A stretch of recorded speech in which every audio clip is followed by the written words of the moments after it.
Chamar a Virgem Maria de corredentora parece a maior honra possível, certo? Mas por que o Vaticano diz que não?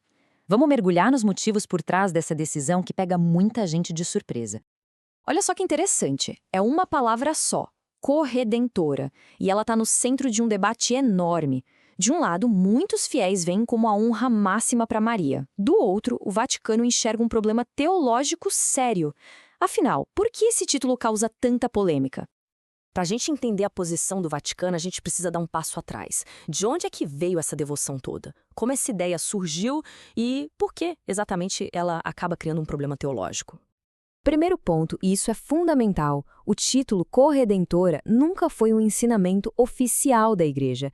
Ele vem, na verdade, da devoção popular, do carinho do povo ao longo dos séculos. E como o próprio Papa Francisco já comentou, às vezes essa devoção cheia de afeto pode levar a certos exageros. Exageros que, mesmo com a melhor das intenções, acabam gerando confusão na doutrina. Mas, claro, essa devoção não apareceu do nada, e nas últimas décadas teve um caso bem específico que colocou lenha na fogueira desse debate. Pois é, muito desse movimento mais recente para oficializar o título está ligado a umas supostas aparições em Amsterdã. E, como a gente vê aqui na linha do tempo, foi uma novela. Começou lá nos anos 40, teve parecer negativo, depois o bispo local aprovou, aí o sucessor dele voltou atrás, uma confusão. Até que em 2024, o Vaticano bateu o martelo e desaprovou tudo de vez. O motivo principal? Justamente a insistência em criar um novo dogma, o de Maria como corredentora. E essa intensidade na devoção não é de hoje. Olha essa citação, por exemplo, de um papa, Bento XVI. Ele diz que Maria resgatou com Cristo o gênero humano. É uma linguagem muito forte, poética, claro. Mas são frases assim que acendem o alerta no Vaticano. Porque, teologicamente falando, isso pode dar a entender que o papel dela foi o mesmo de Cristo, colocando os dois no mesmo patamar. E é aí que mora o perigo da confusão. Então, ok, a gente já viu a força da devoção popular. Mas e a posição oficial da Igreja? Qual é a palavra final do Vaticano sobre isso? A posição do Papa Francisco é super direta, não deixa margem para dúvida. Ele diz, mãe, não como deusa, não como corredentora, como mãe. É uma forma de encerrar a discussão, sabe? Ele reafirma o papel fundamental dela, que é o de mãe, e faz essa distinção muito clara entre o que é o afeto, a devoção, e o que é a teologia, a doutrina da Igreja.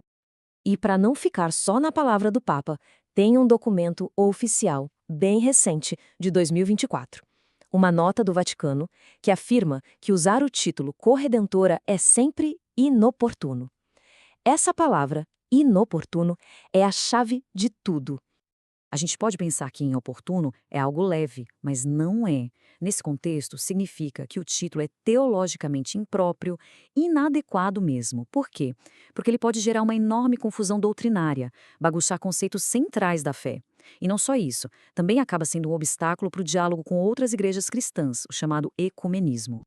Isso nos leva direto ao coração da questão, a principal razão teológica para essa decisão do Vaticano: a necessidade de proteger o papel único e central de Jesus Cristo na salvação.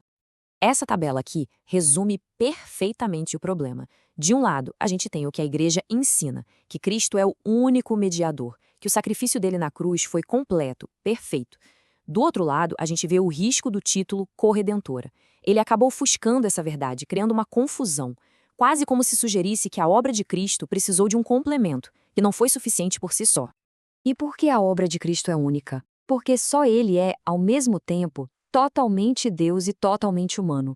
Nenhuma outra criatura, nem mesmo a sua mãe, pode se igualar ou completar essa mediação. A obra da redenção já está feita, é completa. A própria nota do Vaticano usa umas palavras bem fortes para descrever o sacrifício de Cristo. Diz que tem um valor superabundante e infinito. Ok, então se o termo corredentora não é adequado, qual é o termo certo? Como a Igreja descreve o papel de Maria, que é tão importante na história da salvação?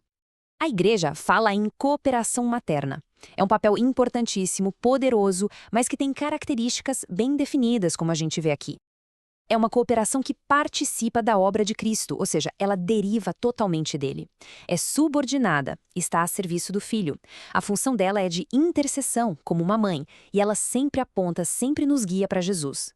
Em outras palavras, ela não se coloca entre a humanidade e Cristo, pelo contrário, ela leva a humanidade até ele. Essa citação atribuída a Nossa Senhora de Guadalupe é perfeita para ilustrar isso. Não estou eu aqui que sou tua mãe? É essa a essência do papel dela, uma proximidade de mãe que acolhe, que cuida, que intercede. É um papel de amparo e não um papel de redenção ao lado de Cristo. Então, no fim das contas, o que fica é o seguinte: essa clareza doutrinária não é para diminuir a importância de Maria, muito pelo contrário, é para honrar o papel dela do jeito certo, protegendo ao mesmo tempo aquilo que é o centro da fé, a salvação que vem unicamente por Cristo. Proteger essa verdade acaba protegendo tanto a centralidade de Jesus quanto a verdadeira honra e dignidade de sua mãe. E isso tudo deixa a gente com uma pergunta para pensar, né?